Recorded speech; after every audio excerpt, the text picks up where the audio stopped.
Bonjour, je vais vous souhaiter la bienvenue ce matin au Carrefour chrétien de la capitale. Même si c'est la version virtuelle du Carrefour chrétien de la capitale, on est heureux que vous soyez avec nous ce matin. Vous savez, il y avait un chant qu'on chantait il n'y a pas si longtemps à l'église. J'aime la joie que je ressens quand je me rassemble avec le peuple de Dieu. Et c'est avec beaucoup de joie ce matin que je sais qu'on se réunit ensemble dans des endroits différents, mais quand même, on est ensemble à écouter la même chose pour louer ensemble l'Éternel et puis pour célébrer Dieu, pour prier ensemble, pour écouter la parole de Dieu ensemble ce matin. On espère que ce matin-là sera d'une grande bénédiction, une source d'inspiration pour vous, pour votre cœur et pour ceux qui sont proches autour de vous. Quelques mots que j'aimerais dire, quelques informations que j'aimerais partager juste avant qu'on passe à notre temps de louange. Simplement pour dire que les parents des jeunes du Carrefour Junior et du préscolaire, vous êtes toujours bienvenus de passer par la page Facebook du Carrefour pour trouver l'onglet ou l'information concernant la page des parents du Carrefour Junior et du préscolaire pour pouvoir bénéficier de toutes les excellentes capsules et informations qui sont partagées là-dessus. Ça sera une bénédiction pour vous, une bénédiction pour vos enfants, c'est certain. Les gens travaillent fort à ce sujet-là et puis on est tellement reconnaissant d'avoir un ministère des enfants aussi actif et prêt à aider nos enfants comme ça. Je veux mentionner aussi que nos jeunes de Contact Jeunesse se réunissent aussi sur une base régulière. Soyez-en bien informés, vous les parents, que les jeunes ont ce rendez-vous-là. Il y a une pensée du jour qui est partagée de façon écrite du lundi au vendredi. Ils ont une étude biblique, un partage qu'ils font tous les mercredis, soir aussi sur Zoom, je crois, et puis ils ont une soirée ensemble le vendredi soir qui se fait sur Facebook et sur Zoom, dépendamment des soirées telles qu'elles sont animées. Je veux mentionner aussi, vous rappeler que sur notre page Facebook ou sur YouTube, vous trouverez aussi nos capsules, nos pensées du jour, du lundi au vendredi, qui partagent différentes réflexions sur des passages de la parole de Dieu pour nous encourager, chacun d'entre nous, à demeurer ferme dans notre marche avec le Seigneur et puis à être inspiré par sa parole afin d'avoir la sagesse de pouvoir vivre de la bonne façon de vivre dans une période comme celle-ci aussi. J'aimerais juste vous annoncer aussi ce matin, peut-être avez-vous besoin de parler. Peut-être êtes-vous confiné, vous vous sentez vraiment seul et vous avez besoin de parler. Et je veux juste mentionner qu'il y a un nouveau ministère, un nouveau service qu'on veut offrir aujourd'hui aux gens en collaboration avec les gens du Centre Emmanuel. En fait, ça s'adresse à tous les gens qui luttent avec l'anxiété, la peur, la solitude et qui ont peut-être contracté la COVID ou qui craignent de la contracter. Je veux simplement vous mentionner qu'il est possible pour vous de bénéficier d'une écoute téléphonique avec des gens qualifiés qui font partie du Centre Emmanuel. Vous trouverez des informations sur notre site du Carrefour, sur notre site Facebook, sans aucun doute du Carrefour à ce sujet-là aussi. Alors, je vous encourage, si vous avez besoin d'écoute, de bénéficier, de profiter de cela. Il y aura des frères et des sœurs là qui seront capables de vous écouter et sans aucun doute et de vous orienter selon le besoin sur les différentes ressources qui pourraient être disponibles pour vous. On a à cœur votre bien-être, on a à cœur que vous soyez bien. On sait que c'est pas toujours facile, on sait que chacun vit les choses de façon un petit peu différente. Ça dépend jusqu'à quel point on est isolé dans notre confinement, mais que peu importe l'isolation que nous vivons dans notre confinement, nous ne sommes pas seuls, Dieu est là. Oui, mais même si Dieu est là, moi je suis tout seul, j'ai personne à qui parler, il y aura quelqu'un là qui pourra vous parler et vous écouter et qui sera une bénédiction pour vous. Alors, on va louer l'Éternel ensemble, mais d'abord, j'aimerais si on peut juste prier ensemble pour cette réunion. Seigneur, notre Père et notre Dieu, nous te louons pour ce privilège que nous avons de pouvoir te louer ensemble, de pouvoir te célébrer aujourd'hui, de pouvoir être ensemble pour te prier, invoquer ton nom. Nous te prions pour ta bénédiction sur ce temps que nous allons passer ensemble, sur ce temps de louange. Nous te prions, Seigneur, pour que ta parole puisse avoir son effet pleinement dans chacun de nos cœurs et que tu puisses toucher nos vies, faire du bien à nos cœurs, à nos âmes aujourd'hui. Répands ta bénédiction abondante sur chacune des personnes qui écoutent cette présentation ce matin. Et nous te prions, Seigneur, que ton nom soit glorifié au nom puissant de Jésus. Amen. Et Amen. Alors, je vous souhaite une très bonne réunion. C'est notre sœur Erika qui nous conduit dans la louange ce matin à partir de son salon. Alors, Erika, nous t'écoutons et nous allons louer Dieu ensemble. Bon matin, la famille du Carrefour. Ce matin, je suis très heureuse d'être là pour vivre un temps de louange avec vous. Et ce qui venait sur mon cœur, c'est vraiment que ce matin, on puisse donner toute la louange qui revient à Dieu, indépendamment des circonstances Parce que je parle même pour moi, tellement souvent dans ma vie, ça peut arriver que je vais louer Dieu en fonction des saisons de ma vie, en fonction de ce qui m'arrive, mais Dieu recherche un cœur tout entier, un cœur consacré de louange qui lui donne reconnaissance, qui lui donne toute la gloire en chaque saison. Puis humainement, c'est pas facile, mais c'est ce qu'on est appelé à faire et c'est ce que je vous invite à faire ce matin.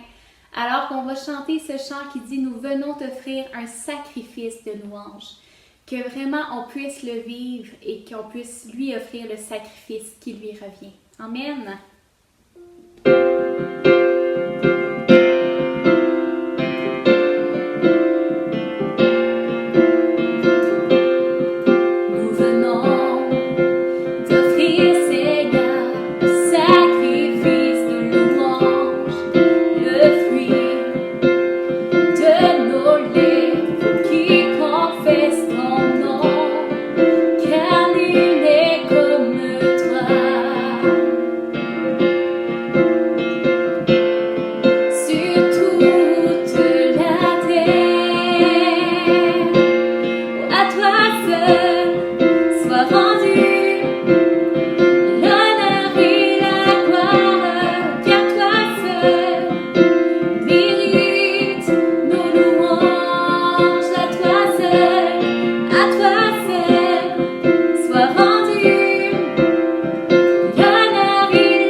la souffrance, malgré la douleur de l'offrande.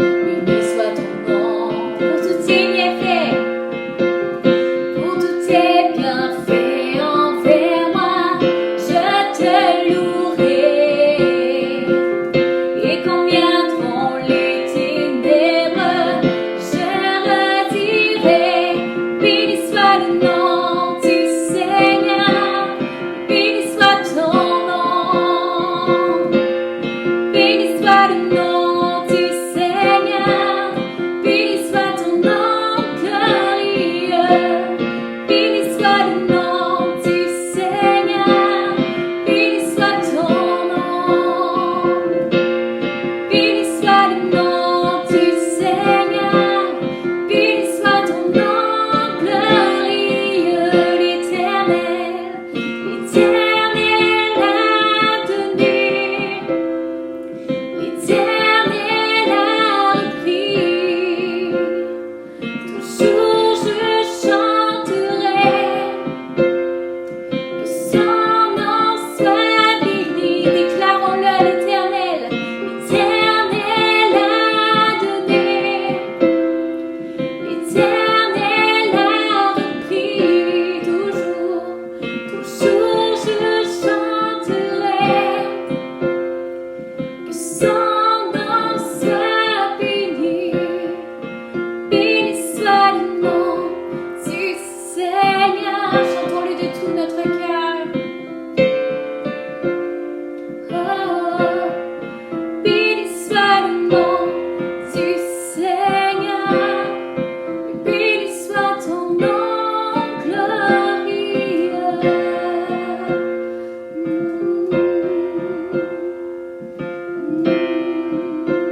Oui, sois loué, Seigneur.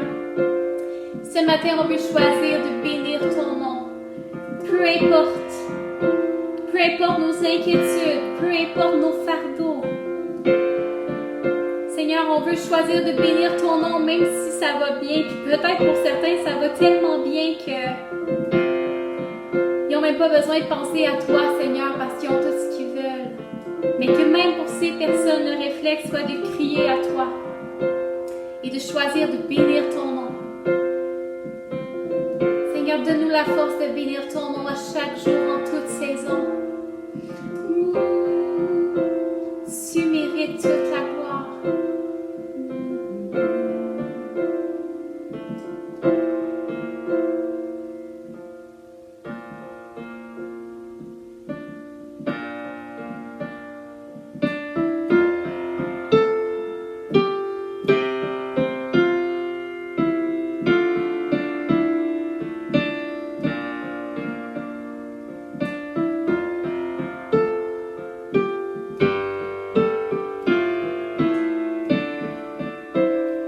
Mon Dieu est majestueux, il règne du haut des cieux avec puissance et amour. Mon Dieu régnera toujours. Mon Dieu est majestueux, il règne du haut des cieux avec puissance et amour. Mon Dieu régnera toujours. Mon Dieu est majestueux, il règne du haut des cieux avec puissance et amour. Mon Dieu régnera toujours. Dieu du règne, Dieu du règne, au-dessus de tout, nous voulons déclarer que tu règnes.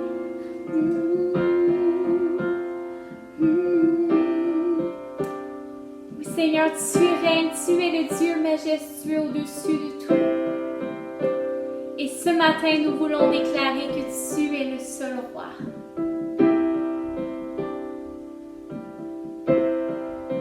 Christ est roi.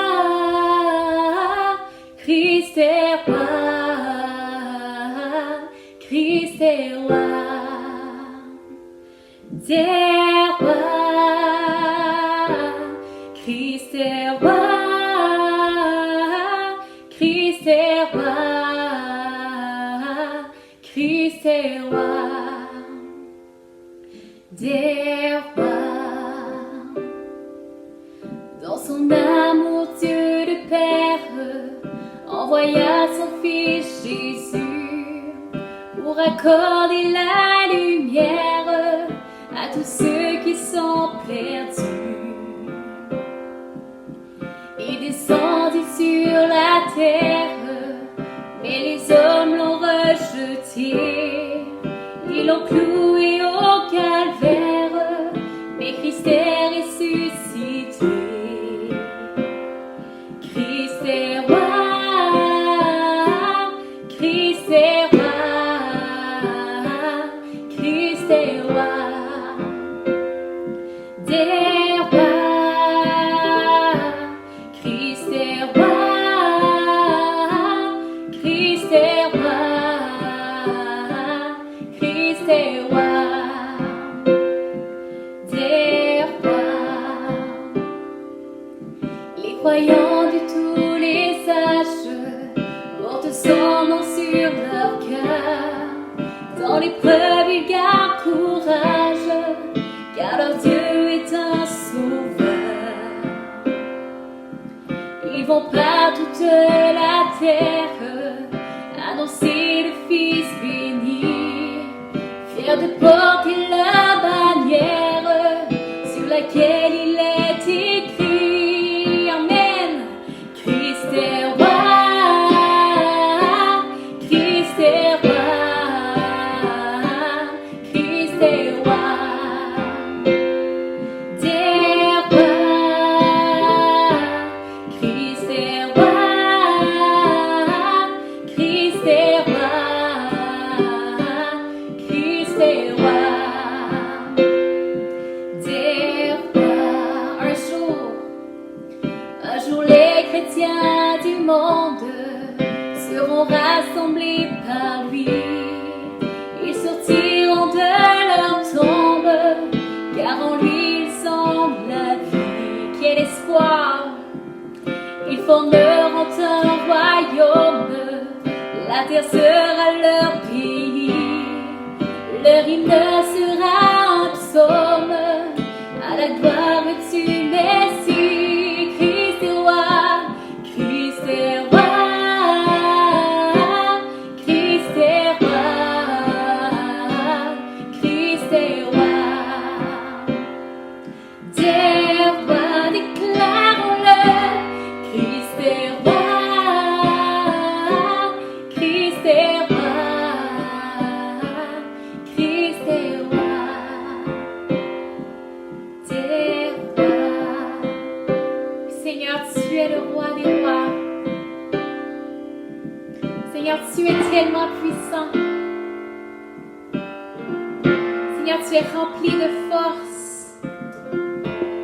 Et en même temps, la douceur de ta présence est accessible. Un Dieu d'amour qui nous aime tellement. Seigneur, comment ne pas te donner la gloire pour tout ce que tu fais dans nos vies. Nous voulons choisir de t'adorer. Je veux t'adorer. Tu es le roi des rois. Saint de gloire et de feu, et le Seigneur notre Dieu, qui règne de toute éternité. Tout l'univers avec moi, t'acclame au roi des rois. Tu es tout pour moi, et je veux t'adorer.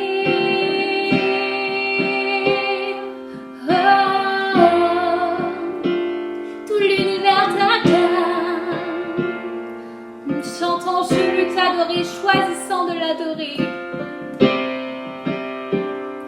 Je veux t'adorer, je veux t'adorer, je veux t'adorer, je veux t'adorer, je veux t'adorer, je veux t'adorer.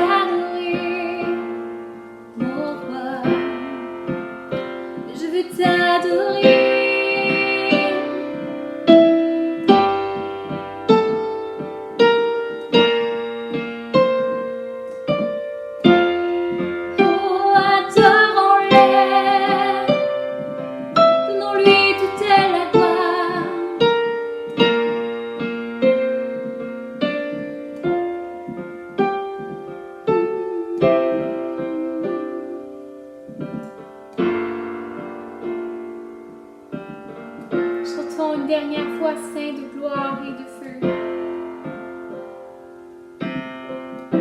Saint de gloire et de feu, et le Seigneur notre Dieu, qui règne de toute éternité.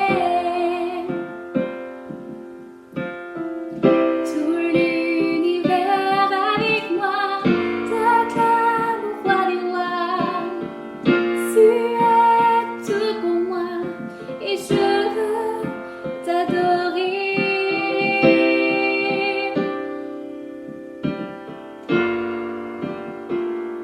Je veux t'adorer pour qui tu es, et le vent me voit.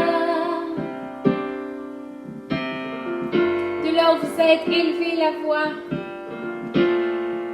Dites à Dieu à quel point vous l'aimez, à quel point vous voulez le louer. Élevez vos mains, élevez vos voix. Quelle joie de savoir que le roi de l'univers s'intéresse à nous. Il nous voit chacun ce matin d'où on est. Il voit chacun de nos cœurs, chacune de nos prières, chacune de nos louanges.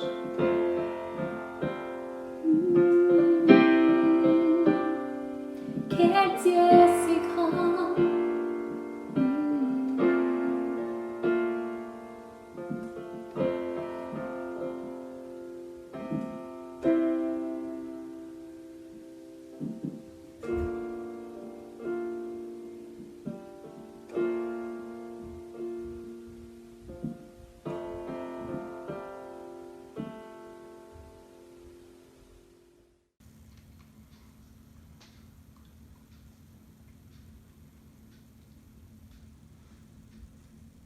Seigneur, nous voulons te remercier pour tout ce que pour ta fidélité, pour tout ce que tu fais pour nous.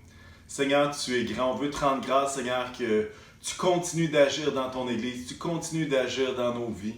Et Seigneur, tu n'es pas trop éloigné pour entendre nos prières. Ton bras n'est pas trop court pour nous secourir.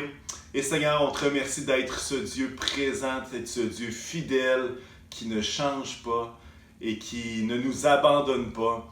Seigneur éternel, merci pour ta grâce manifestée encore durant cette semaine.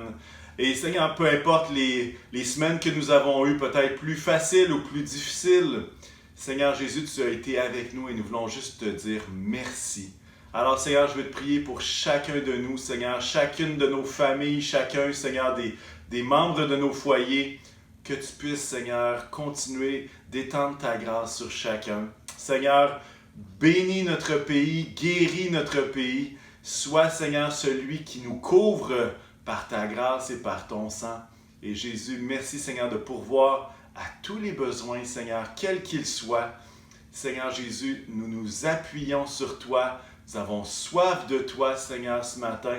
Et nous voulons juste continuer, Seigneur, d'entrer dans ta présence. Continuer d'avancer avec toi. Alors Jésus, donne la force, renouvelle les forces de chacun, de chaque personne, de chaque enfant qui écoute cette vidéo, de chaque adulte, et que ton nom soit béni au nom de Jésus.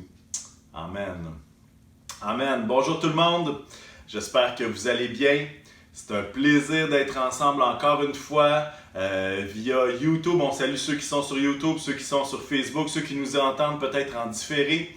Vraiment, on passe du bon temps. On est vraiment content d'entendre également vos commentaires, vos témoignages, ce que Dieu fait dans votre vie. Alors, on vous encourage de continuer de commenter, de continuer de nous envoyer vos mots. On est tellement bénis de voir ce que Dieu fait à travers de simples moyens technologiques. Et moi, je suis vraiment heureux de vous accueillir dans mon salon. Et ce que je suis encore plus heureux, c'est que ça soit par caméra parce que je n'aurais pas assez de place pour accueillir toute l'église dans mon salon. Alors, merci Seigneur pour la technologie, mais merci aussi. Je suis vraiment content de vous accueillir dans mon chez-moi. Et puis, ce sera une bénédiction de passer ce temps ensemble dans la parole. Peut-être juste avant de passer au message, je veux mentionner qu'il y a des rencontres de prière qui s'organisent. La première, c'est à tous les dimanches matins de 8h30 à 9h15. Il y a Ça se construit dans la prière. Et puis, on continue des rencontres sur Zoom. Le lien de la rencontre est disponible sur la lettre de nouvelles que vous avez reçue par courriel.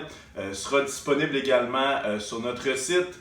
Alors, on vous encourage, si vous voulez prier le dimanche matin de 8h30 à 9h15, vous êtes les bienvenus. On veut vous encourager aussi à participer avec nous à notre rencontre de prière du mardi 5 mai à partir de 19h sur Zoom également. Les liens seront mis, ils sont déjà sur la lettre de nouvelles, ils seront mis sur Internet un peu avant notre rencontre à des fins de sécurité. Alors, on vous y invite également.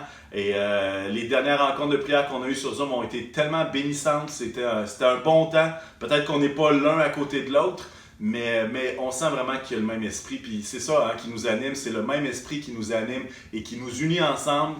Et on peut élever la voix et bénir le nom de Jésus. Alors, vous y êtes conviés, évidemment. On veut remercier tous ceux qui donnent, tous ceux qui ont continué de donner. Peut-être que vous ne l'avez pas fait encore et que vous aimeriez le faire.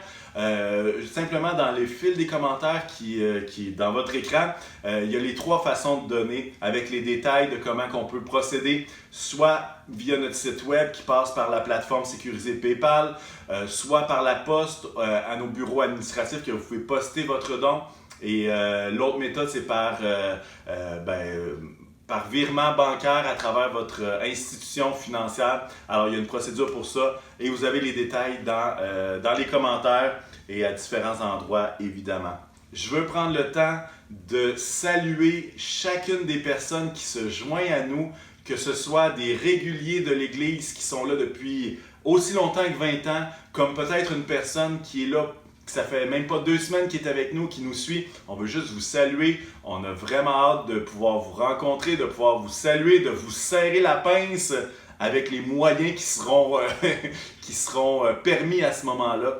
Mais vraiment, on a hâte de vous voir. Alors, continuez de nous écrire et puis c'est vraiment un plaisir. Alors, on vous encourage finalement à aimer, commenter, partager cette vidéo afin que le plus de monde puisse la voir. Et puis, on demeure connectés ensemble. Il y a le site web, carrefourcc.org, il y a notre page Facebook, il y a YouTube, il y a tellement de façons. Il y a les courriels de toute l'équipe qui demeure en télétravail et qui est là pour justement vous appuyer, pour vous aider, pour prier pour vous. Alors, sentez-vous bien libre de communiquer avec nous, ça va nous faire vraiment plaisir. Ce matin, je veux vous encourager à aller chercher votre Bible si ce n'est pas le cas. Vous pouvez même peser sur pause pour aller chercher votre Bible. Et puis, j'ai le même défi pour les enfants que la dernière fois. Si vous avez votre Bible avec vous, j'aimerais ça que vous me donniez et que vous me disiez en commentaire c'est quoi le numéro de la page alors que vous allez trouver le passage d'aujourd'hui. Si vous voulez déjà commencer à chercher, c'est dans l'Évangile de Jean. Ça, c'est dans le Nouveau Testament. Et au chapitre 4. On va commencer au verset 1. Mais je vous encourage à aller chercher votre Bible. Et puis les enfants, demandez à vos parents d'écrire en commentaire c'est quoi le numéro de la page que vous avez trouvé. Et puis on va avoir bien du plaisir ensemble. Ce matin, on va lire un texte qui, pour ceux qui ont lu l'Évangile de Jean plusieurs fois, peut-être que vous êtes familier avec cette histoire-là.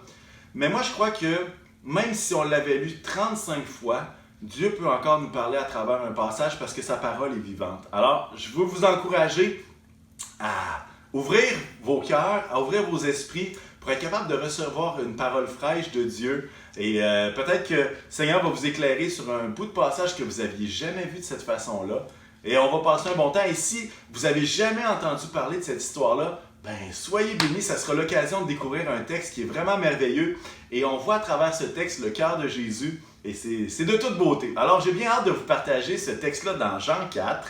Et puis, on va commencer au verset 1. C'est quand même un passage, on va lire une trentaine de versets. C'est quand même un peu long, mais à quelque part, l'histoire en vaut la peine. Et on va pouvoir expliquer le contexte et aller un peu plus loin dans cette parole-là. Alors, Seigneur Jésus, je veux te remercier pour ta parole qui est vivante, qui rafraîchit nos cœurs, qui rafraîchit nos âmes, qui nous fait comprendre le caractère de Dieu, qui nous fait comprendre comment tu es, comment tu agis, comment tu parles. Alors Seigneur, puisses-tu allumer nos cœurs sur ta parole et pouvoir nous aider à retenir ce que tu veux que nous retenions. Jésus, bénis chacune des personnes qui écoutera ce message, du plus jeune au plus âgé. Seigneur, que ton nom soit béni. Bénis ton Église. Amen. Amen. Alors, On s'attaque au verset 1 dans Jean 4 et ça parle de la femme samaritaine que Jésus va rencontrer à un puits. Alors ça va comme suit. Le Seigneur a pris... on va commencer au verset 4, excusez-moi. Comme il devait traverser la Samarie, Jésus arriva dans une ville de Samarie appelée Sichar, près du champ que Jacob avait donné à son fils Joseph. Là se trouvait le puits de Jacob. Jésus, fatigué du voyage, était assis au bord du puits. C'était environ midi. Une femme de Samarie vint puiser de l'eau. Jésus lui dit, « Donne-moi à boire. » En effet, ses disciples étaient allés à la ville pour acheter de quoi manger.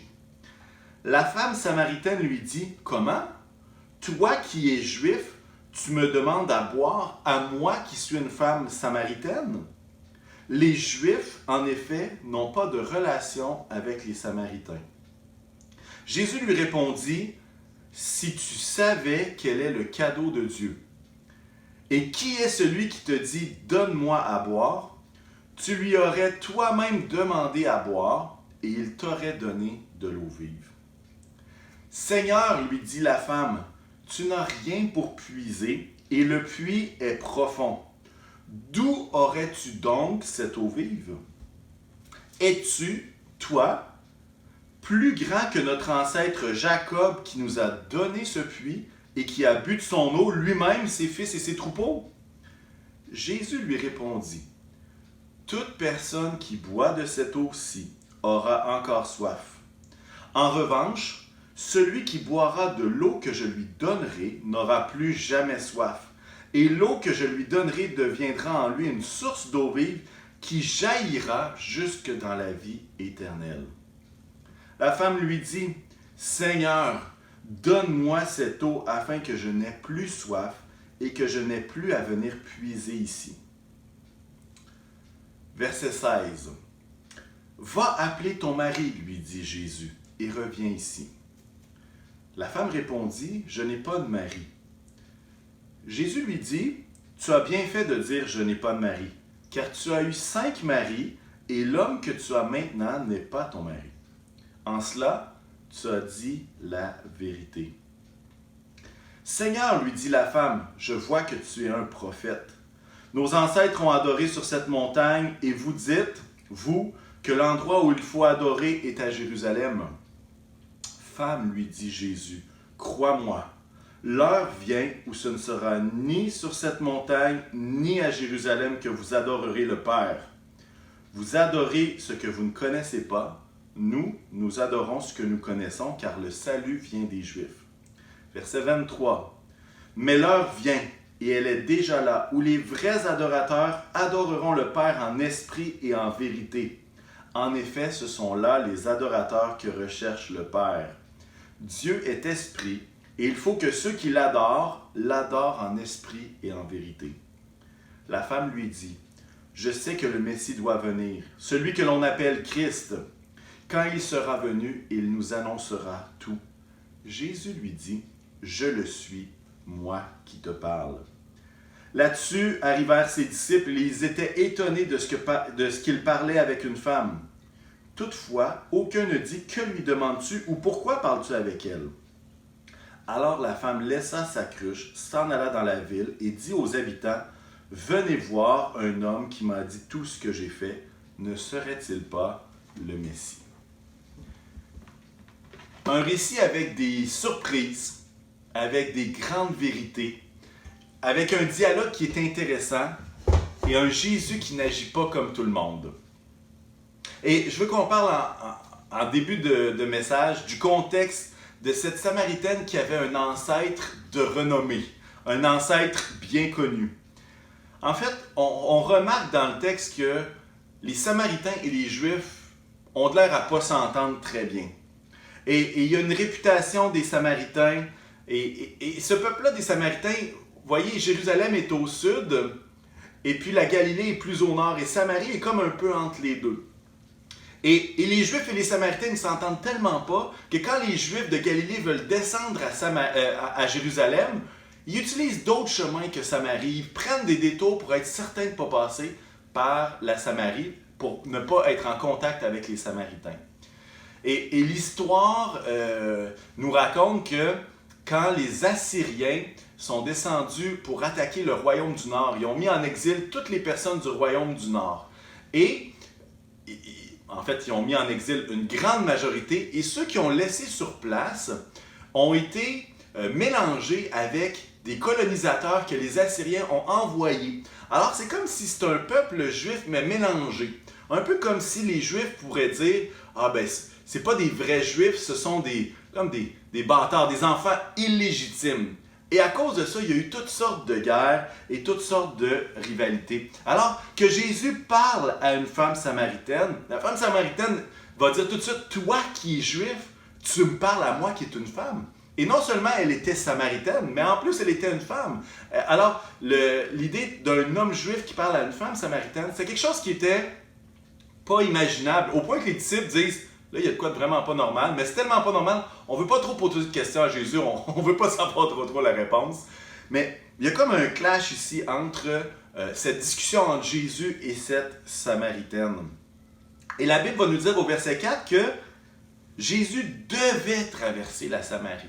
Alors là, on dit pourquoi est-ce qu'il devait traverser? Parce qu'il y avait d'autres chemins. Il y a des commentateurs qui suggèrent qu'il devait traverser la Samarie parce qu'il voulait parler à cette femme. Parce qu'il avait prévu parler à cette femme. Et ça, je trouve ça merveilleux, je trouve ça de toute beauté. Peut-être que c'était pour une autre raison que le texte ne nous dit pas, mais je trouve que c'est intéressant de voir que Jésus avait un rendez-vous avec cette Samaritaine-là. Non seulement ça, ça dit que Jésus est après un long voyage et il arrive à midi sur le bord du puits.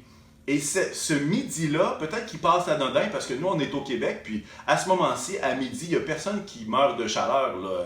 Franchement, là, il fait encore trop froid pour la saison dans laquelle nous sommes. Mais il faut comprendre que la pire période pour aller à un puits, c'est midi. Parce que le soleil est à son plus fort, on est dans un climat qui est beaucoup plus chaud.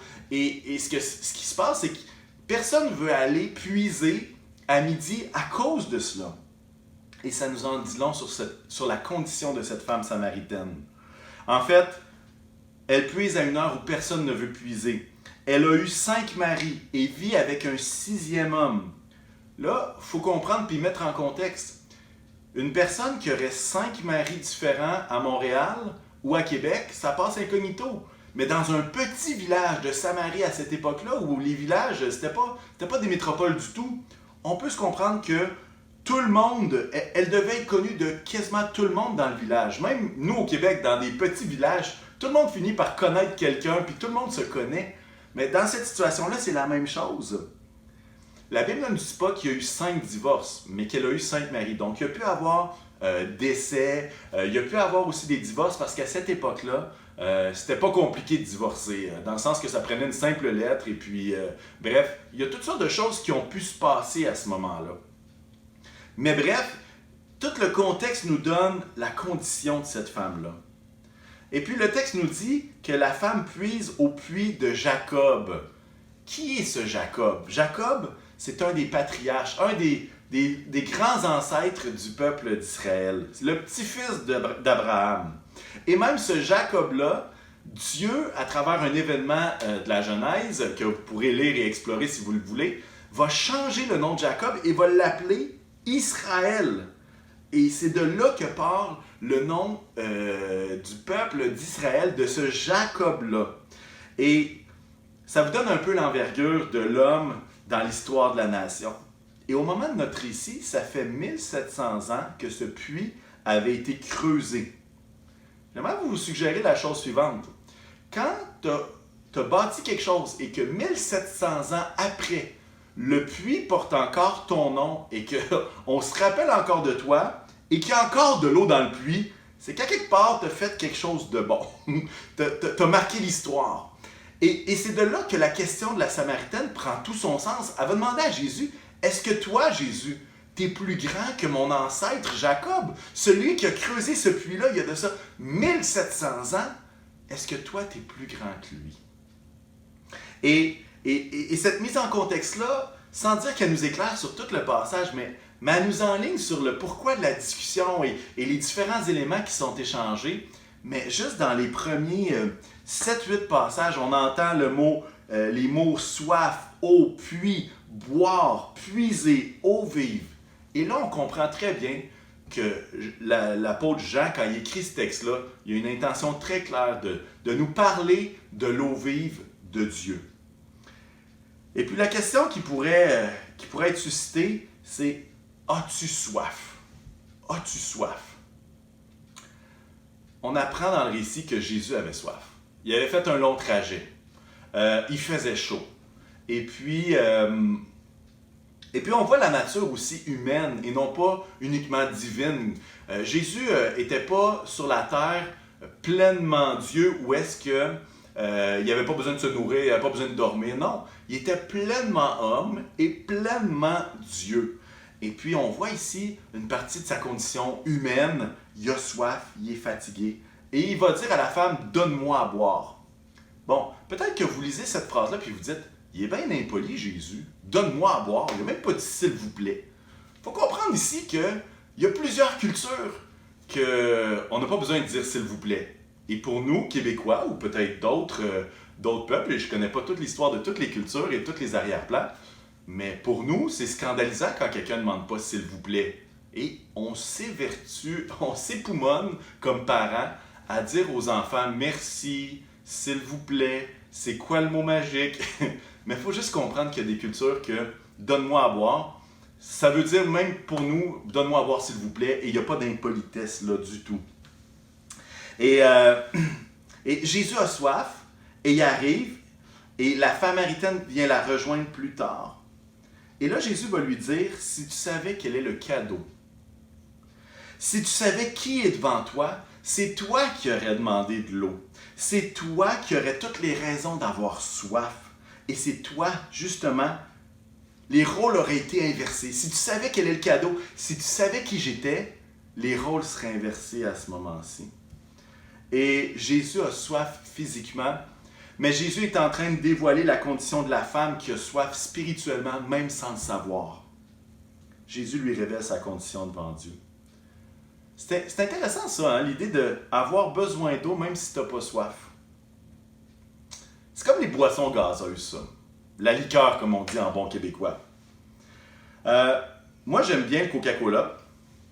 Et non, je ne le boirai pas devant vous. Franchement, il est un peu tôt. Hein? Mais parfois, quand j'ai soif, je me prends un bon Coke. Et j'ai l'impression que par la suite, j'ai plus soif. Mais la réalité, c'est que le Coke, la liqueur, c'est la pire boisson pour étancher sa soif. Pourquoi?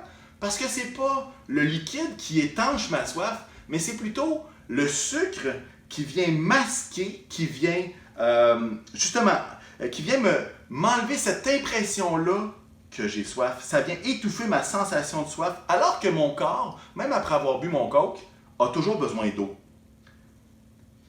Alors, à ce moment-là, j'ai encore besoin d'eau, même si je n'ai pas soif, je ne ressens pas cette soif-là. Et ici, c'est comme si Jésus affirme que cette femme devrait avoir soif. Et je fais un lien avec notre condition spirituelle à nous. Est-ce qu'on a soif? Avons-nous soif? La réalité de notre condition humaine, c'est que tous et chacun, nous avons besoin de son eau vive, de l'eau vive de Dieu. Mais la question est, est-ce qu'on se bourre de liqueur? Est-ce qu'on se bourre de toutes sortes de choses qui viennent étouffer cette sensation de soif-là? Et si on regarde le récit, on peut peut-être imaginer, et là c'est juste une idée, c'est pas un absolu, mais peut-être que cette femme-là, un de ses substituts, c'était l'amour des hommes. Peut-être que pour elle, étant donné qu'elle avait 6 maris, c'était comme un genre de dépendance affective, un genre de ça me prend l'amour de quelqu'un. Mais dans notre culture, peut-être que c'est pas ça, et peut-être que ça l'est aussi, mais il y a différents substituts. Et un de ces substituts-là peut être le divertissement, le fait d'être connecté à tout moment. Et je veux juste nous sensibiliser au fait qu'il y a bien des choses que notre monde nous suggère, mais tout ce qu'elles font, c'est d'étouffer la soif réelle que nous avons. Elles ne nous donnent pas de l'eau. Et la réalité, c'est qu'il n'y a rien qui peut nous satisfaire, sauf cette eau vive qui vient de Dieu. Alors, Peut-être est-ce que vous dites, ouais, mais moi, j'ai pas tant besoin, j'ai pas tant soif. J'aimerais vous dire, qu'est-ce qui noie votre soif? Qu'est-ce qui étouffe cette soif-là? Parce que dans le cœur de l'homme, un vide en forme de Dieu. J'aimerais qu'on relise les versets 13 à 15 de notre passage. Et ça parle justement de cette soif-là, de cette eau vive-là de Dieu. Et au verset 13, ça va dire, Jésus lui répondit, « Toute personne qui boit de cette eau-ci aura encore soif. En revanche, celui qui boira de l'eau que je lui donnerai n'aura plus jamais soif.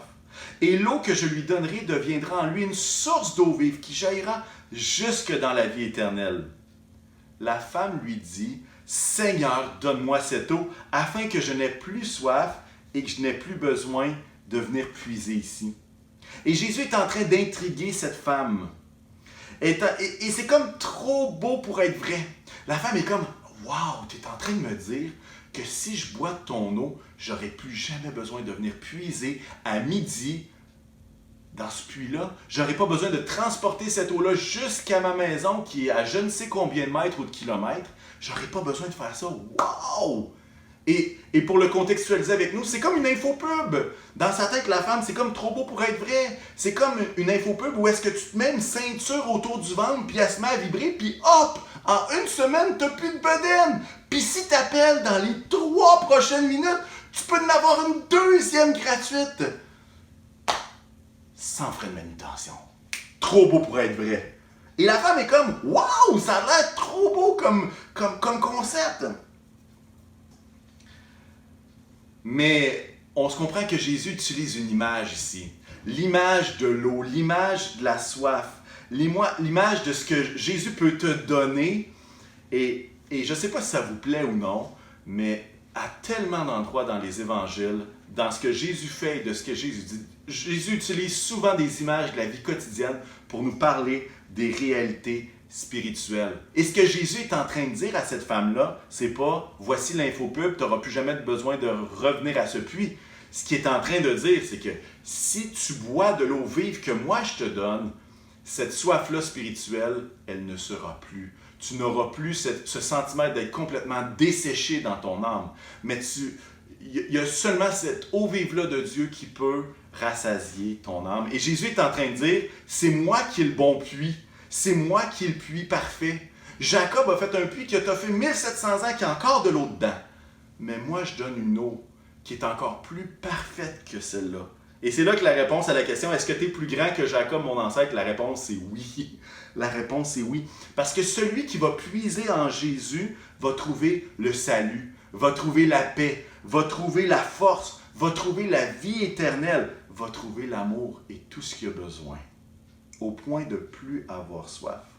Et moi, j'aime beaucoup l'image du puits, parce que ça nous sort un peu de notre contexte actuel, où est-ce que nous, c'est rendu qu'on n'a même plus besoin de toucher au robinet. Hein? Il y a des œils, il y a comme un œil magique, tu fais juste mettre ta main devant, puis l'eau sort. Mais à ce moment-là, il fallait puiser, il fallait que l'espèce de chaudière aille dans le fond et puis aille puiser de l'eau, qu'on la remonte. Et ça demandait un effort. Il y aura toujours une tension entre Jésus qui est la source et puis moi qui dois puiser. Il y a une tension entre ces deux choses-là. Puis je vous explique pourquoi. C'est qu'à quelque part, Jésus est la source, c'est lui qui fournit de l'eau. En fait, c'est de lui que vient l'eau. Et c'est par lui qu'on peut l'obtenir. C'est comme si c'est le distributeur par excellence.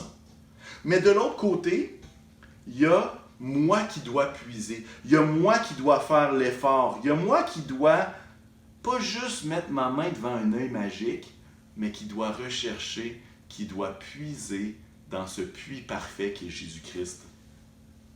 Et puis, on doit avoir soif et on doit croire que l'eau, elle vient de Dieu, c'est pas moi qui la crée. Mais d'un autre côté, il y a cette responsabilité-là qu'on a chacun d'entre nous d'aller puiser dans ce puits-là qui est parfait, qui est Jésus. Dans Jean 7, 3 chapitres plus loin, Jésus va s'écrier le grand jour de la fête, au verset 37 à 39. Il va s'écrier « Si quelqu'un a soif, qu'il vienne à moi et qu'il boive. Celui qui croit en moi, des fleuves d'eau vive couleront de son sein, comme dit l'Écriture. » Il dit cela de l'Esprit, qu'allaient recevoir ceux qui croiraient en lui. Encore une fois, si quelqu'un a soif, qu'il vienne à moi. Celui qui va croire en moi, il va avoir des fleuves d'eau vive. Cette eau-là va être disponible et va même jaillir de son sein, il va être près de lui. Cette source-là, elle n'est pas à Jérusalem comme on va le voir tout à l'heure. Elle est à l'intérieur de nous parce que l'Esprit habite en nous. Alors ma question c'est, est-ce que tu as soif? Est-ce que tu as soif que l'Esprit de Dieu habite en toi et que tu puisses puiser de cette eau afin que ton âme puisse arrêter d'être desséchée, mais au contraire, qu'elle puisse être rassasiée par l'eau de Jésus. Et pour les chrétiens, quelle tristesse de voir certains qui ne puisent pas. L'eau est là, mais ils ne font pas l'effort de puiser. Et après ça, ils finissent par dire « Où est Dieu dans ma vie? Dieu existe-t-il? » Mais il y en a aussi d'autres, comme cette Samaritaine-là, qui n'avait jamais rencontré Jésus au puits. Et la bonne nouvelle est la suivante, c'est qu'il t'appelle indépendamment de ton statut social, de ton statut matrimonial, même si tous les habitants de la ville peuvent te mépriser, même si tu te sens indigne, Jésus est capable de te parler sans gêne, sans dégoût et sans barrière. Alors peut-être que ceux qui n'ont jamais expérimenté ces eaux vives-là, je veux juste vous donner cette bonne nouvelle-là. Jésus est venu sur terre pour permettre à quiconque va croire en lui de ne pas mourir, mais d'avoir cette vie éternelle-là. Et cette vie éternelle-là, elle commence maintenant alors qu'on croit avec les eaux vives de Dieu. Cette eau porte la vie, une vie qui se transporte dans l'éternité. Et là, je ne sais pas si vous comprenez le contexte, mais il y a quelque chose de super beau qui se passe. Jésus est en train de donner une vérité incroyable à cette femme-là. Puis, à quelque part, peut-être que les disciples auraient aimé être là puis tout entendre. Peut-être que les pharisiens se seraient dignes de le recevoir. Mais c'est cette femme-là, cette Samaritaine, qui reçoit cette révélation de Dieu. Et Jésus va poursuivre avec une déclaration qui est vraiment intrigante. Il y a comme un moment de gloire qui est en train de se passer. Un moment où est-ce que la femme est comme un peu perplexe. Elle essaie de comprendre c'est quoi l'eau. Puis que Jésus apporte une vérité tellement profonde. Mais après ça, Jésus arrive avec une déclaration intrigante qui va dire « Va appeler ton mari ». C'est comme sorti un peu du contexte. Et là, alors qu'il pose cette question-là, cette femme ose dire la vérité que finalement, elle n'a pas de mari. Et là, on apprend par Jésus l'histoire des 5 maris et de l'homme avec qui elle est mariée. Et clairement, cette allusion de Jésus-là n'est pas là pour la rassurer de sa situation. Au contraire, Jésus est en train de pointer quelque chose qui n'est pas en règle finalement.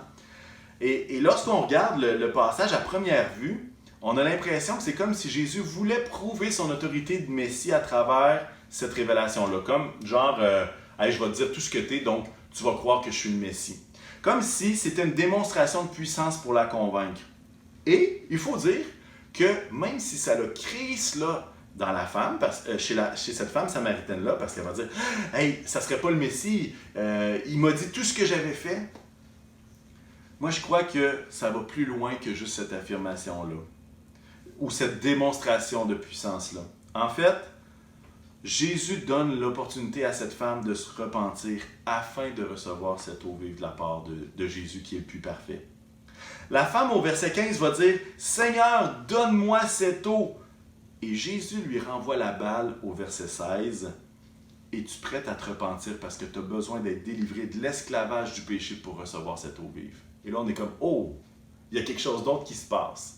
Et vous savez, dans les évangiles, il y a certaines discussions qui nous sont données, mais peut-être qu'il y a des phrases qui, tu sais, c'est pas la discussion exacte scientifique avec le micro. Peut-être qu'il y a eu une discussion supplémentaire, on ne sait pas. Mais c'est clair que Jésus est en train de donner l'opportunité à cette femme de se repentir. Et se repentir, en fait, c'est reconnaître sa situation de péché et changer de direction avec la force de Dieu pour s'aligner avec le plan de Dieu. Et ce que je comprends de cette déclaration intrigante-là, puis ce que Jésus est en train de faire jaillir de sa discussion avec cette femme-là, c'est qu'avoir soif de Dieu nous mène vers des sources d'eau vive extraordinaires, le Saint-Esprit qui habite en nous.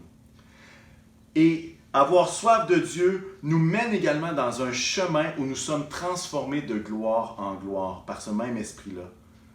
Et ça, on appelle ça l'idée de la sanctification, l'idée de mettre notre vie en règle avec Dieu. Et on s'aligne graduellement. Ça ne se fait pas tout d'un coup, est-ce qu'on change tout, et il n'y a plus de péché dans notre vie à partir d'un moment X, c'est pas ça. Mais on s'aligne graduellement avec les plans de Dieu. Et Jésus, avec cette femme-là, c'est exactement ça qu'il fait. Il pointe cette situation-là pour que, dans cette situation-là, cette femme-là puisse se réaligner avec son plan divin. Et je me permets une petite parenthèse COVID ici. Dans cette période de confinement, il se pourrait bien que vous ayez soif de Dieu et que même les boissons gazeuses qui étouffaient la sensation de soif soient plus suffisantes pour masquer votre angoisse, votre inquiétude, votre peur et votre besoin de Dieu. En fait, on a besoin de lui en tout temps, COVID ou pas. Mais il se pourrait que dans cette période de confinement, Jésus pointe quelque chose à mettre en règle avec lui, que vous ayez besoin d'affronter cette vérité. Pour ma part, le confinement remet à la surface des points que j'ai besoin de travailler avec la force de Dieu. Et quand on est sous pression, vous le savez comme moi, hein, le naturel ressort et même s'amplifie au point qu'on le remarque plus facilement. Peut-être que c'est votre situation à vous également. Et si c'est le cas, je vous invite vraiment à relire Jean 4, le passage qu'on est en train de lire ce matin. De le relire et de porter une attention particulière au cœur, aux paroles et aux réactions de Jésus envers cette femme samaritaine-là. Pourquoi? Parce que trop de gens dénoncent le péché pour détruire. Mais Jésus vise la construction des vies dans la vérité. Et il y a une grande différence entre la destruction puis la construction. Puis je vais vous dire c'est quoi la différence, c'est l'amour. Et je vous invite à juste relire et à juste voir à revisiter le texte et à voir comment Jésus agissait, comment Jésus parlait, comment Jésus interagissait avec elle. Je ferme cette parenthèse-là d'une déclaration intrigante parce que c'est comme un sandwich au jambon. Hein? Il y a la partie au départ que c'est vraiment une révélation de Dieu qui est vraiment formidable sur l'eau vive, le puits. Ensuite, il y a la situation où il faut se repentir. Là, c'est comme, c'est plus tough. Mais il y a l'autre couche d'après que Jésus va parler de l'adoration qu'il recherche. Une bonne nouvelle pour vous et pour moi, c'est que Jésus ne s'arrête pas sur son péché pour mettre fin à la discussion. Au contraire, cette femme-là se pose des questions sur l'actualité de l'époque et Jésus lui répond. Bonne nouvelle encore, Jésus est ouvert aux questions. Par contre, les réponses ne sont pas toujours celles qu'on attendait ou qu'on pense recevoir, mais c'est une excellente nouvelle que Jésus est ouvert aux questions. Alors, peut-être que quelques-uns se disent « Ok, good, je vais en poser une couple cette semaine. » Mais je vous suggère qu'on revisite le verset 20 à 22, justement pour... et puis je vais commenter au fur et à mesure, juste pour qu'on comprenne ce qui est en train de se dire là et l'enjeu de l'époque qui est là. Au verset 20, ça dit « Nos ancêtres ont adoré sur cette montagne. » C'est une montagne qui est près de Sichar, qui est le mont Garizim. Et vous dites, vous, que l'endroit où il faut adorer est à Jérusalem. Ça fait partie du grand conflit entre les Samaritains et les Juifs, finalement. Pourquoi? Parce que juste après Salomon, il y a eu comme le royaume a été divisé en deux, le nord et le sud. Et puis, il y avait une grosse chicane. Mais on se comprend qu'il y avait les mêmes croyances d'aller prier à Jérusalem. Mais les dirigeants du royaume du nord se disaient, s'ils vont adorer à Jérusalem, ils vont rester là parce que le lieu d'adoration est là. Alors, qu'est-ce qui s'est passé? C'est que le royaume du Nord et la Samarie s'est monté des lieux saints, a créé des lieux saints, et le mont Garizim en est un. Et c'est là qu'il y a comme la chicane se continuait, se perpétrait. Alors, cette femme-là a dit, « Hey, nos ancêtres ont adoré sur cette montagne, mais vous dites, il faut adorer à Jérusalem. » Verset 21, Jésus lui dit, Femme, lui dit Jésus, crois-moi, l'heure vient où ce ne sera ni sur cette montagne, ni à Jérusalem que vous adorerez le Père. Vous adorez ce que vous ne connaissez pas, verset 22, mais nous adorons ce que nous connaissons, car le salut vient des Juifs. Et ici, Jésus va juste vraiment rappuyer sur tout le texte de l'Ancien Testament, la loi, et dire, regarde, là, vous êtes dans l'erreur. Verset 23, mais l'heure vient, ça c'est un moment marquant, verset 23, mais l'heure vient et elle est déjà là où les vrais adorateurs adoreront le Père en esprit et en vérité. En effet, ce sont là les adorateurs que recherche le Père. Jésus est en train de remettre un peu le contexte de ce litige historique qui était maintenu depuis tant d'années. Et j'aime beaucoup ce passage-là qui va dire « Mais l'heure vient et elle est déjà là ». Et ça, c'est vraiment l'attente du Messie, l'ère messianique qui est là. Et l'heure dans laquelle nous sommes, l'heure est déjà là, où les vrais adorateurs vont adorer le Père en esprit et en vérité. Ils cherchent de vrais adorateurs, pas ceux qui vont juste participer à un rite ou une tradition extérieure, un rituel extérieur, mais à ceux qui vont adorer à l'intérieur, à travers leur esprit et dans la vérité. Et ici, en esprit et en vérité, il y a plusieurs personnes qui voient plusieurs choses, plusieurs manières de le voir finalement. En esprit, c'est pas un esprit avec un E majuscule, c'est pas dans l'Esprit Saint, mais c'est à travers l'esprit de l'être humain qui veut adorer Dieu à travers qui il est, jusqu'au plus profond de lui-même.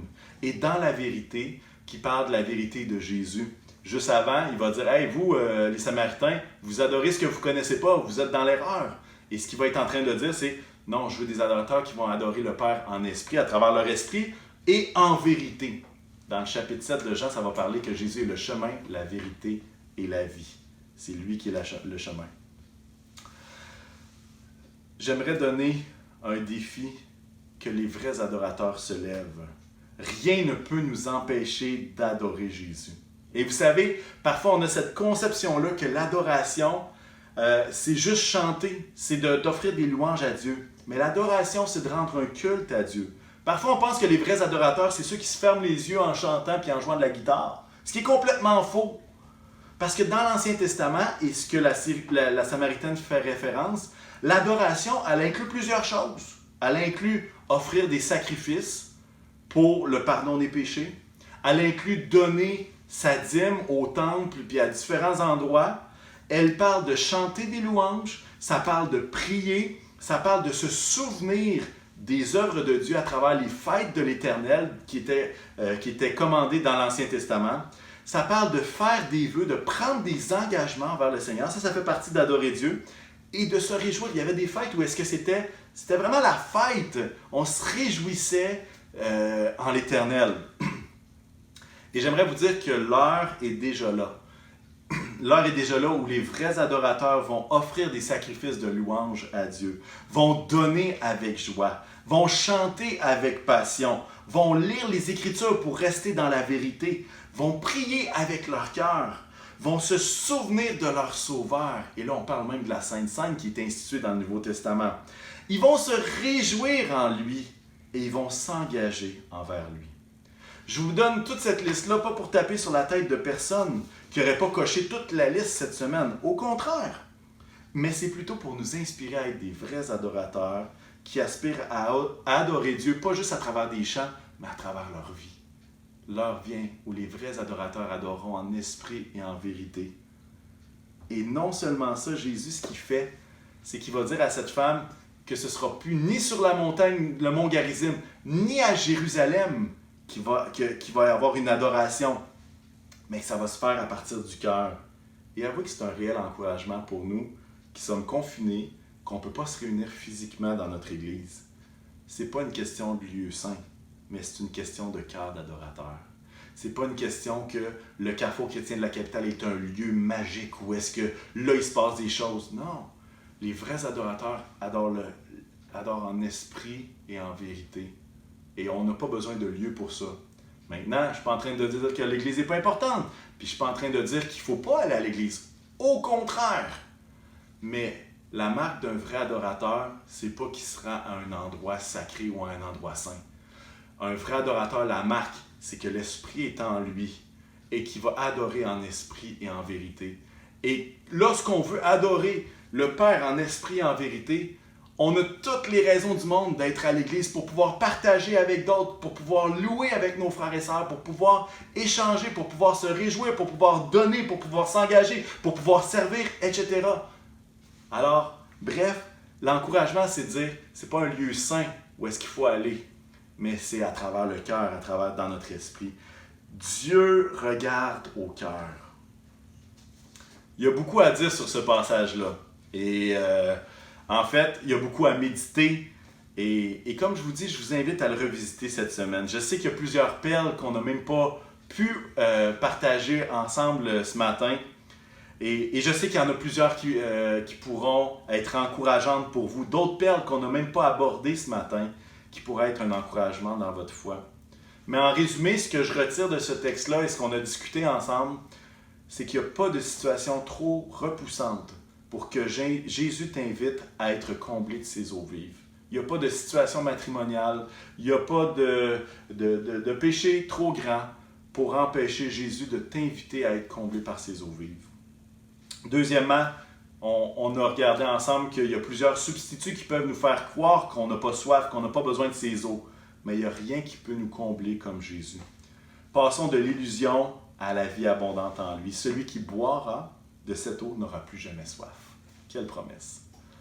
Troisièmement, nous avons besoin de puiser notre force en lui, car il est le puits parfait. Il place le Saint-Esprit en nous pour que nous puissions puiser tout proche, qu'on puisse puiser dans ses eaux vives et être abreuvés par ce que Dieu va nous fournir comme distributeur par excellence de ses eaux vives.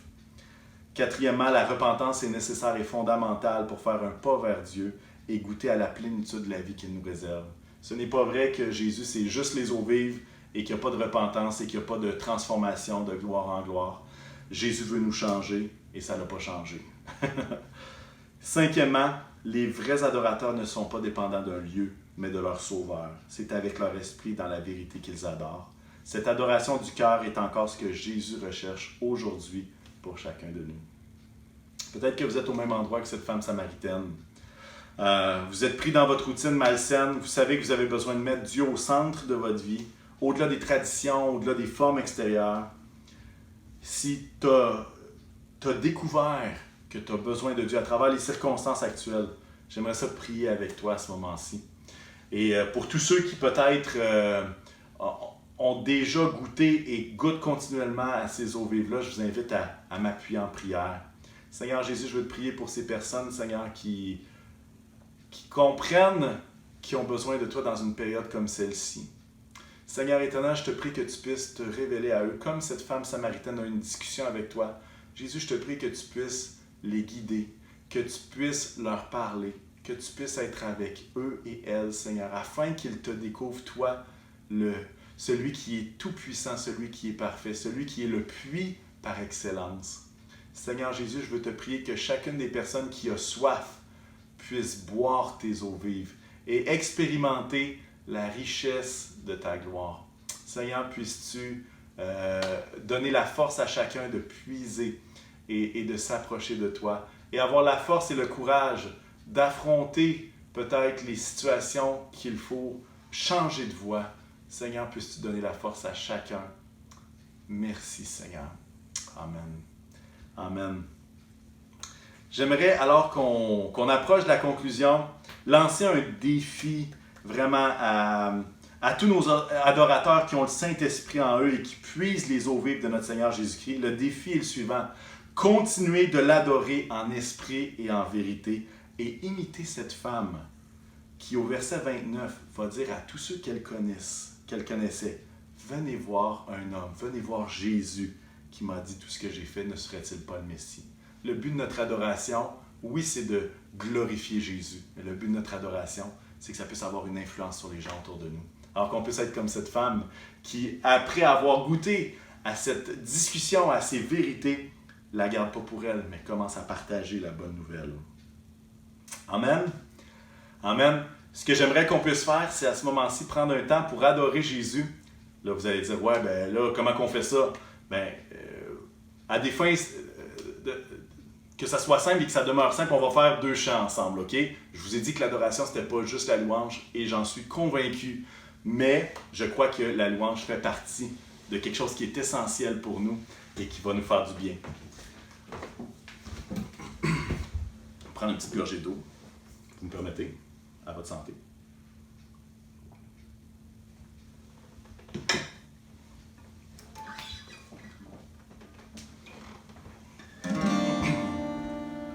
Quand je regarde ta sainteté,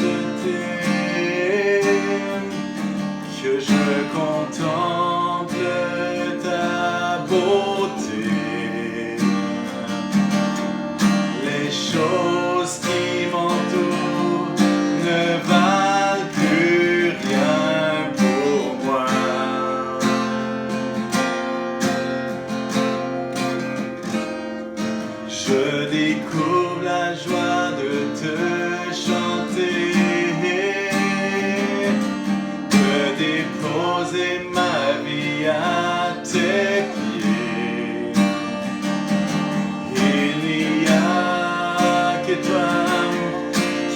importe pour moi.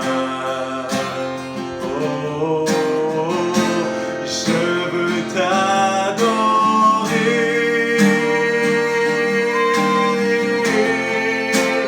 Oui, t'adorer.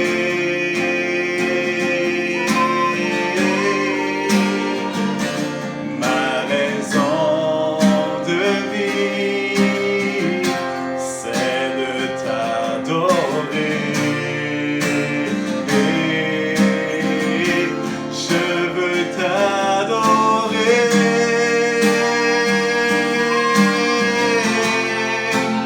Oui, t'adorer.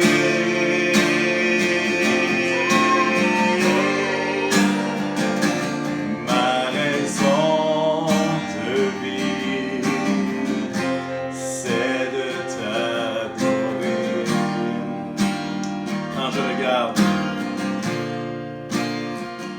Quand je regarde ta sainteté,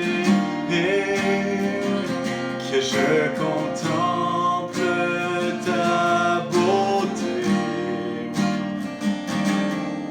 les choses qui m'entourent ne valent plus rien pour moi.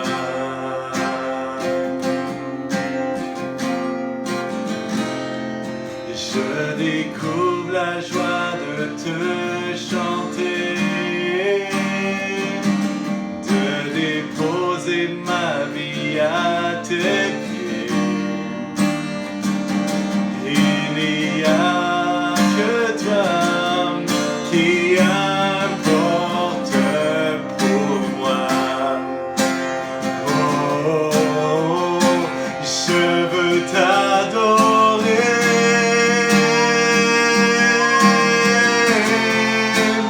Oui, t'adorer.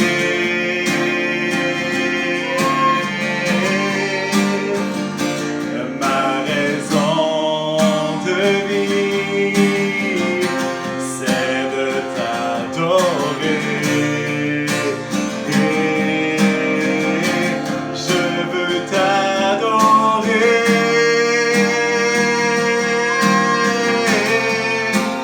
Oui, t'adorer.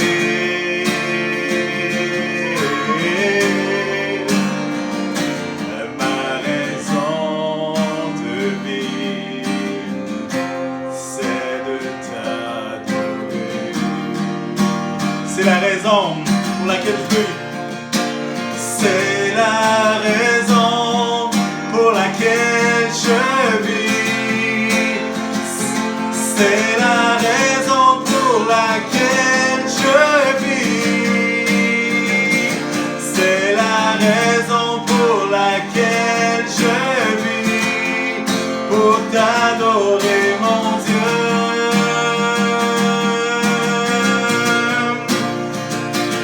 C'est la raison pour laquelle je vis.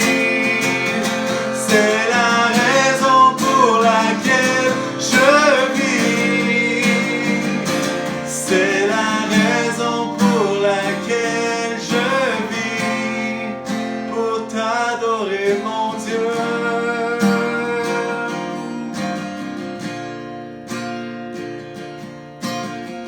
Seigneur, on veut te remercier, Seigneur, pour tes eaux vives. On veut te remercier, Seigneur, pour l'appel d'adorateur sur la vie de chaque personne qui écoute cette vidéo. Tu appelles chaque personne, Seigneur, à être un adorateur en esprit et en vérité. Et Seigneur, je veux te louer, Seigneur, non pas juste aujourd'hui. Je veux t'adorer, Seigneur, pas juste aujourd'hui, mais pour le restant de ma vie, parce que tu es digne, Seigneur. Tu es celui, Seigneur, qui peut combler ma vie. Alors Jésus, je te prie, Seigneur, que tu puisses, Seigneur, amener ton esprit dans une portion nouvelle, Seigneur, dans la vie de chaque personne, Seigneur, qui écoute cette vidéo. Seigneur, je te prie pour des eaux vives qui jaillissent, Seigneur, de l'intérieur vers l'extérieur. Alors Jésus, notre raison de vivre, Seigneur, c'est de t'adorer parce que tu es tellement bon. Alléluia. Pour t'adorer, mon Dieu. Pour t'adorer, mon Dieu. Je veux t'adorer.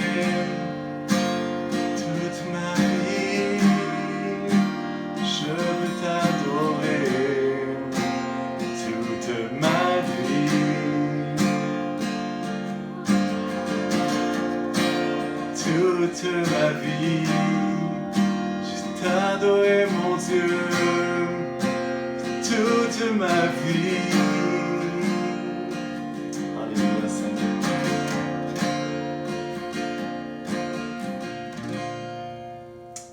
Amen. Vous êtes prêts pour un petit dernier chant? On va bien s'amuser. Petit dernier chant, comme les chants de conclusion. Il y a de quoi se réjouir. Dieu est avec nous. Il renouvelle nos forces.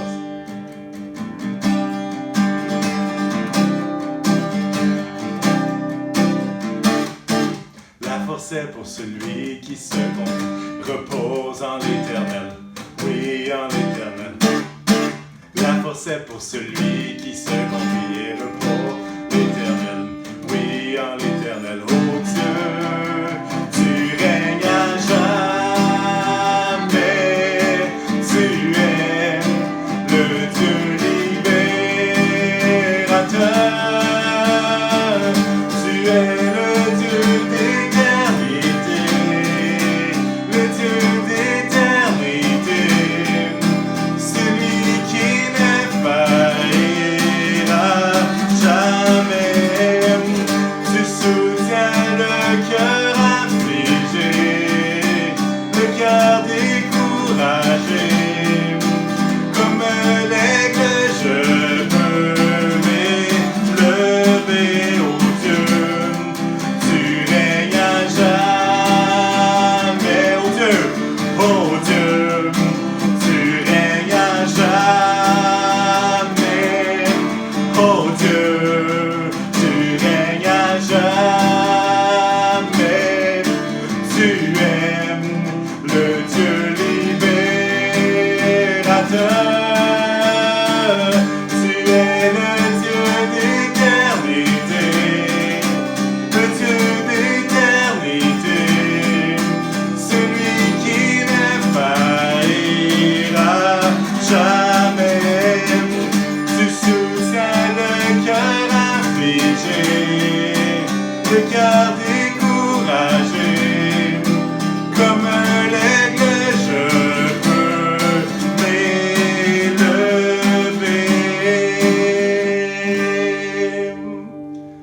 Alors, salutations à tout le monde du Carrefour. Donnez-nous de vos nouvelles. Prenez le temps de communiquer, contacter les uns les autres. Et puis, que Dieu vous accorde de puiser à ses eaux vives, si précieuses tout au long de cette semaine. Soyez bénis tout le monde. Bonne journée à vous. Bye bye.